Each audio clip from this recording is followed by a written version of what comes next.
Carlos came to the big city from a small village. Back home, he left his wife and 3 children, the eldest of whom was 8 years old. It was hard to find a job in the village and provide for the family, so the man decided to move to Mexico City like many others. The city didn't accept him with open arms. Carlos had to live with friends in a construction trailer for some time and help at the construction site. There was a lot of work, but it didn't pay well. He needed to get his documents in order so he wouldn't get sent out of the country, as that would definitely prevent him from earning any money at all. However, getting a permit for construction work was dangerous, unreliable, and a temporary solution, while any other type of work required different paperwork.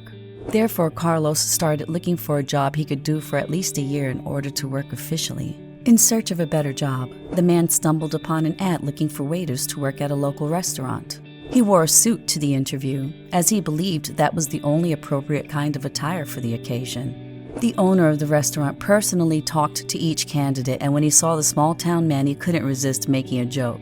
"It seems like the director's position has already been filled.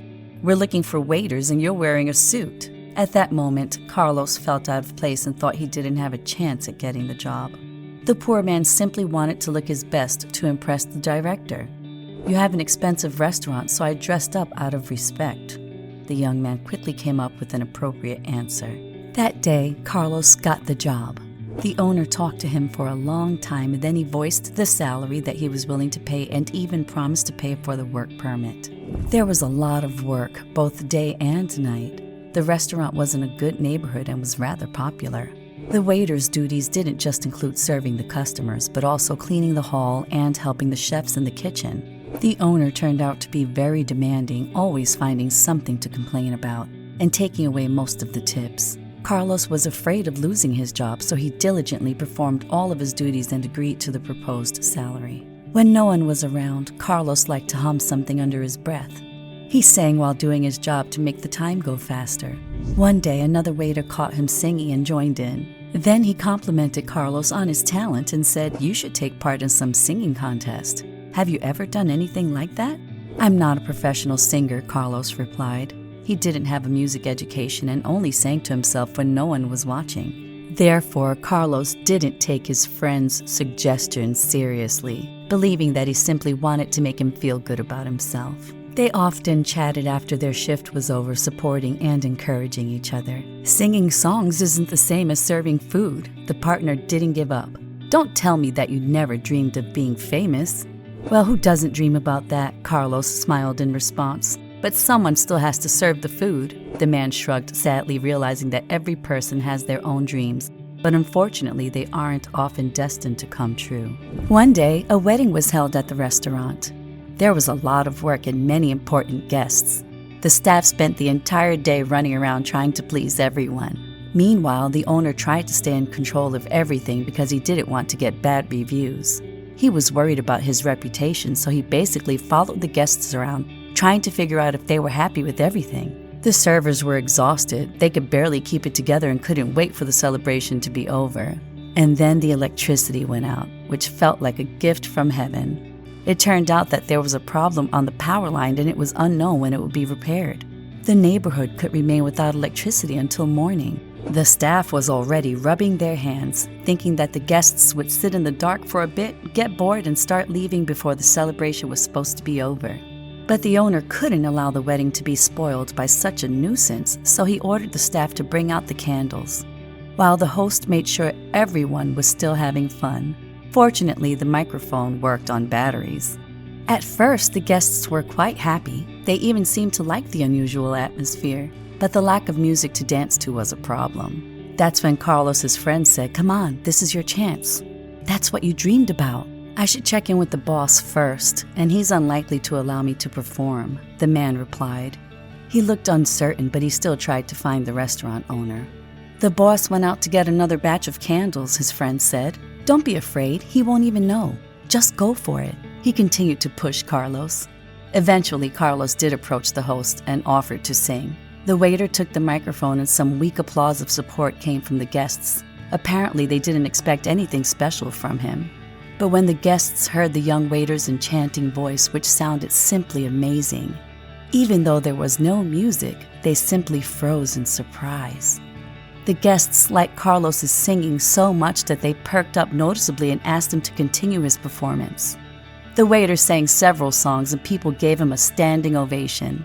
They were so enchanted with the waiter's voice that no one even noticed that the lights had turned on. By that time, the owner had returned to the restaurant and seemed to be rather mad at his employee, who was entertaining the guests. When Carlos finished singing yet another song, the owner called him into the kitchen and reproached him for failing to do his actual job.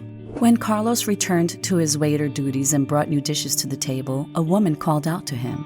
She started complimenting the young man on his excellent performance and told him that he made his wedding memorable. "My daughter is getting married soon," she said. "Could you sing at her wedding?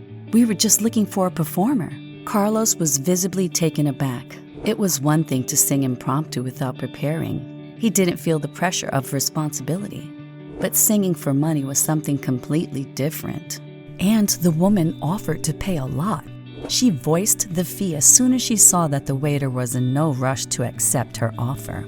The young man looked around nervously. He was afraid that the boss would notice, so he asked the woman for some time to think about it. Carlos hurried back into the kitchen. On his way over, another guest stopped him and asked for his contact information, saying that he'd like to invite him to perform at his events in the future. Having quickly gotten away from the stranger, the man wanted to tell his friend about the interest the guest had expressed in his singing and about the woman's proposal. "What are you even thinking about?" His friend didn't even let him finish. "You have to do it. What about work? The boss won't let me have 3 days off, and I have a permanent job here with a steady income," Carlos worried. "Nothing's permanent in this world. The boss has no reason to pass up on this opportunity," the friend frowned. "You're not his property. You work without days off and get paid virtually nothing. He'll survive if you take a couple of days off to sing at one wedding." Carlos calmed down and went back to see the woman. He said that he would love to sing at her daughter's wedding and got the date from her. Then he mustered up his courage and went to talk to the boss. His friend was right. He never once took a vacation and even spent most of his weekends at work. But the boss refused to give him time off, threatening to fire Carlos. The young man didn't have much of a choice, so he stood up to his boss and quit his job for the sake of his future. The restaurant continued to work as usual. The owner quickly forgot about Carlos, but some time later he got an invitation to a concert of a popular artist. Imagine the businessman's surprise when he saw the same small-town waiter take the stage. Carlos had achieved a lot in his life after he quit his job at the restaurant. He became a rather famous performer. The man released a solo album and was going on tour. The restaurant owner was surprised to get the invitation. He didn't expect his former waiter to think about him, especially given the way the man treated him. But Carlos didn't hold a grudge against his former boss. On the contrary, when he saw the owner of the restaurant showed up, he made a speech at the end of the concert and expressed his gratitude. "If it weren't for this person and the wonderful experience that I got at his restaurant, I would have never become who I am now. My life changed at the very moment I got the job at this restaurant. An opportunity came up and I took it." The owner of the restaurant even shed a tear listening to Carlos's speech. Carlos didn't hold a grudge against him, but was sincerely grateful. Only a man with a huge heart could be like that. Carlos continued his speech, thanking his family for their support. The most touching, however, was the part directed to his wife. "Family is the only thing worth living for," said the happy man.